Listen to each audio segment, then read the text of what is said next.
Demi melancarkan hubungan rohku dengan Yesus Kristus, segala ikatan rohku dengan siapapun, baik itu dengan debata, Allah, Jehovah, Yahweh, siapapun itu, semuanya itu kuputuskan demi nama Yesus.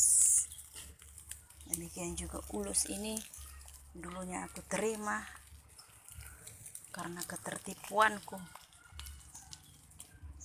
dengan si debata, dan saat ini juga aku musnahkan demi nama Yesus Kristus.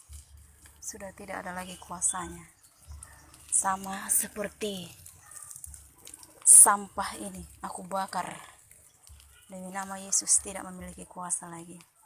Agar leluasalah roh Yesus berdiam diri di rumah kami, di dalam pribadi kami, supaya tidak ada lagi dakwaan-dakwaan dari si iblis.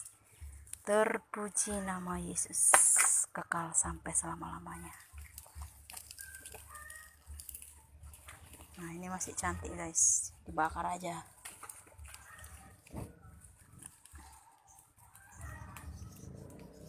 Akan dituntaskan semuanya.